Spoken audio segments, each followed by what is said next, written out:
শিবিরের ছেলেরা এমনি মেধাবী হয়। বাংলাদেশে যত ছাত্র সংগঠন আছে তার মধ্যে সবচেয়ে মেধাবী সংগঠন হলো ইসলামী ছাত্র শিবির। ছাত্র শিবিরের ছেলেরা বিড়ি খায় না, সিগারেট খায় না, কলেজ বিশ্ববিদ্যালয়ের ক্যাম্পাসে মেয়েদের উন্না ধরে টানে না, বরং যেই ক্যাম্পাসে শিবির আছে সেই ক্যাম্পাসে মেয়েরা নিরাপদে থাকে। তাইলে এটা ওই যে সেঞ্চুরির মতো হয়ে গেছে। ঠিক আছে, মাশাআল্লাহ। তাইলে এই শাড়ি থেকে একজন ভাইকে ওনাদের উপরে উঠান। হ্যাঁ, মাশাআল্লাহ।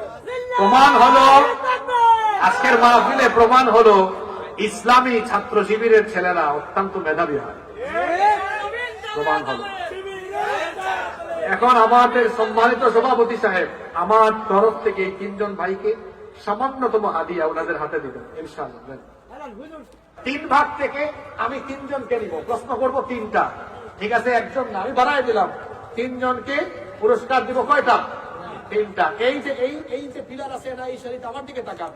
এই শাড়ির পিলারের অপোজিটে এই ভাগের জন্য একটা কোয়েশ্চেন, মাঝখানের শাড়ির জন্য একটা কোয়েশ্চেন, আর এই শাড়ির জন্য আরো একটা কোয়েশ্চেন। সবাই প্রস্তুত আছেন? সবাই প্রস্তুত? আচ্ছা, যারা চাদর নিয়ে গিয়েছেন মাহফিল অথরিটি কর্তৃপক্ষের কাছে আপনারা এগুলো পৌঁছে দিবেন ইনশাআল্লাহ।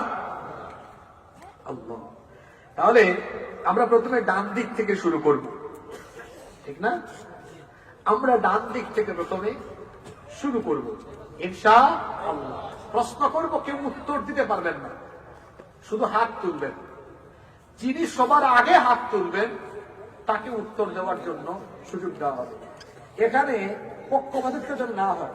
মিডিয়ার ভাইরা একটু সহযোগিতা করেন তো দেখি। আমাদের সাথে এসেছে আরমান একটু সহযোগিতা করুন, কারণ এরা তো পক্ষপাতিত্ব করতে পারে। যে আগে হাত তুলবে আমাকে বলবা, তাকে সুযোগ দেওয়া হবে। আমরা 3 সারি থেকে 3টা কোয়েশ্চেন করবো। এখানে আরমান আছে আপনাদেরকে সহযোগিতার জন্য।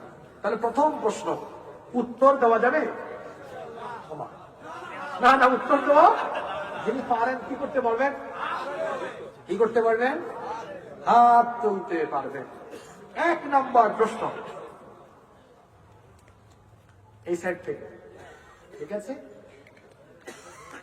বলতে হবে, যে ব্যক্তি কোরআন শিখবে না তাদের জন্য আল্লাহর তরফ থেকে শাস্তি বরাদ্দ কয়টা?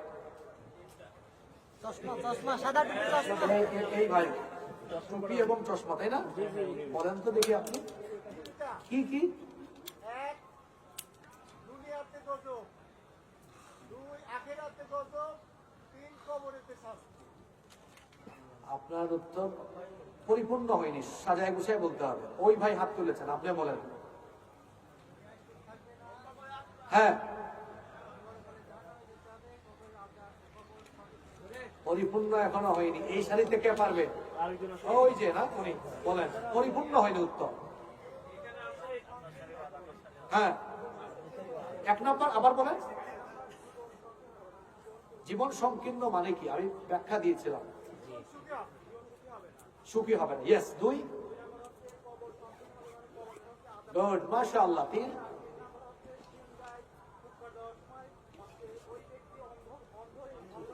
মাশাআল্লাহ, অ্যাক্টিভ, মনোযোগী শ্রোতা। মাশাআল্লাহ বলেন। মারহাবা। আপনি সামনে আসেন। শিবিরের ছেলেরা এমনি মেধাবী হয়।